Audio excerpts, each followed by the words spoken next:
សួស្តីបងប្អូនគ្នាបាទជួបជាមួយខ្ញុំបាទជាមួយនឹងវីដេអូថ្មីដោយវីដេអូនេះផងដែរខ្ញុំបាទមកប្រាប់បងប្អូនគ្នាអំពីរបៀបនៅក្នុងការបាទភ្ជាប់ជាមួយនឹង DOM repeater នេះបាទ DOM repeater នេះបាទ repeater នេះបាទជាស្រ័យមកទៅខេមកចង់បាទជាមួយនឹងបាទ router Wi-Fi ដែលជា router មេរបស់យើងបាទមុននឹងចូលទៅកាន់របៀបនៃការភ្ជាប់ខ្ញុំបាទសូមប្រាប់បងប្អូនបន្តិចសិនបាទនេះគឺជា DOM repeater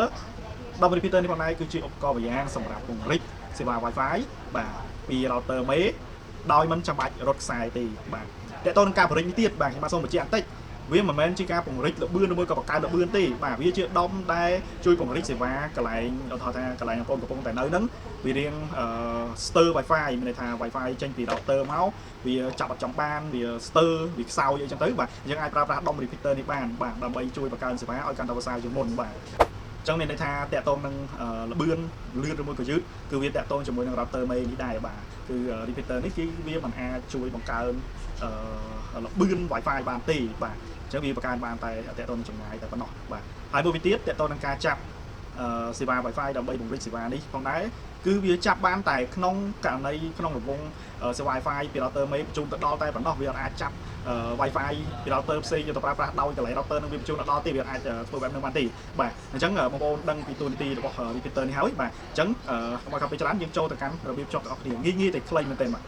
បងប្អូនអញ្ចឹងដំបូងខ្ញុំបាទសូមធ្វើការដោតជាមួយនឹង DOM repeater របស់យើងនេះបាទចូលទៅកាន់ភ្លើងសិនបាទ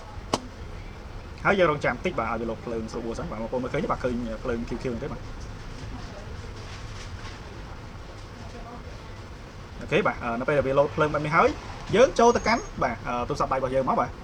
បាទយើងចូលមកកាន់ទូរស័ព្ទដៃរបស់យើងតទៅទៀតយើងចូលទៅកាន់កន្លែង Wi-Fi បាទយើងចូលទៅកាន់កន្លែង Wi-Fi បាទមកដល់ចំណុចនេះយើងអូសមើល Wi-Fi វាមានឈ្មោះថា repeater បាទនេះ repeater ហ្នឹងបងប្អូនគ្នាបាទអញ្ចឹងចុចលើ Wi-Fi ឈ្មោះ repeater ហ្នឹងមក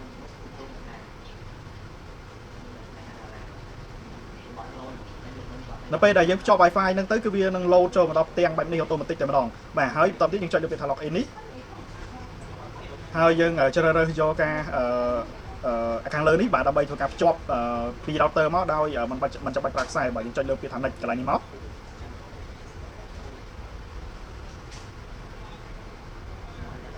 បាទយើងរងចាំវាបន្តិចបងប្អូនគ្នាបាទបន្តទៀតគឺយើងធ្វើការភ្ជាប់ Wi-Fi បាទឲ្យ repeater របស់យើងនេះបាទចាប់យក Wi-Fi ណាមួយដើម្បីបរិច router ណាមួយគឺយើងចុចលើ router ហ្នឹងទៅឥឡូវឲ្យថាខ្ញុំចង់បរិចជាមួយនឹង router ដែលមានឈ្មោះថា PC Vertex 2004នេះបាទយើងចុចលើហ្នឹងមកបាទមកដល់ចំណុចនេះគឺយើងដាក់ password Wi-Fi ចូល password Wi-Fi router របស់យើងហ្នឹងបាទ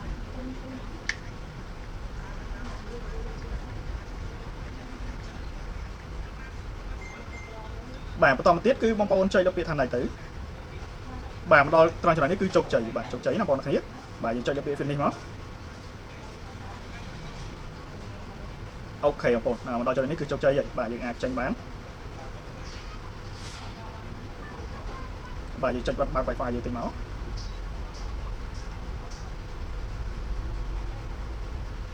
បាទយើងរកចាំវាបន្តិចបាទដើម្បីឲ្យ Wi-Fi ចេញពី router យើងធ្វើការ load ឡើងចេញមកបាទ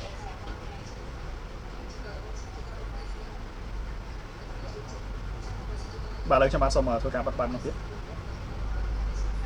បាទអ្នកបងប្អូនគ្នាគឺ Wi-Fi របស់យើងគឺ load ចេញមកហើយ router យើងគឺកំពុងតែធ្វើការចាប់ហើយនឹងពង្រីកសេវាពី router Wi-Fi ដែលមានឈ្មោះថា PC Vertex 2004/8បាទដោយ router នៅពេលដែលយើងប្រើប្រាស់ចេញពី DOM extender ហ្នឹងឬមួយក៏ DOM repeater ហ្នឹងគឺវាមានពាក្យកតុយថា extender EXT នេះនៅពីខាងក្រោយបាទអញ្ចឹងតើតើនឹងការភ្ជាប់ជាមួយនឹង DOM repeater នេះផងដែរបាទគឺមានតែប៉ុណ្្នឹងទេងាយមែនតើបងប្អូនគ្នាបាទអញ្ចឹងបើសិនជាបងប្អូនចង់បាន DOM បាទសម្រាប់ពង្រីកចម្ងាយ Wi-Fi របស់យើងដោយមិនចង់រត់ខ្សែបាទបងប្អូនអាចមករកនៅ PC Vertex បានចំពោះ DOM repeater នេះផងដែរឬមួយក៏ DOM extender នេះផងដែរនៅ PC Vertex យើងបាទគឺមួយតម្លៃត្រឹមតែ$7តែប៉ុណ្ណោះបាទមួយត្រឹមតែ$7ទេមានលក់នៅ PC Vertex បាទអញ្ចឹងវីដេអូខ្ញុំបាទគឺមានតែប៉ុណ្្នឹងទេបងប្អូនគ្នាបាទបងប្អូនដែលទិញយក DOM repeater នេះយកទៅប្រើប្រាស់បាទបងប្អូនអាចមើលតាមវីដេអូនេះបានបាទហើយធ្វើតាមវីដេអូនឹងបានបាទងាយស្រួលមែនទែនបាទអញ្ចឹងបងប្អូនជួយចុច follow page ខ្ញុំបានអ្នកមួយផងបាទសម្រាប់ YouTube ជួយចុច subscribe អ្នកមួយផងដើម្បីទទួលបានវីដេអូប្រកបទៀតអញ្ចឹងវីដេអូក៏មានតែប៉ុណ្្នឹងបាទសូមអរគុណបងប្អូនគ្នាបាទ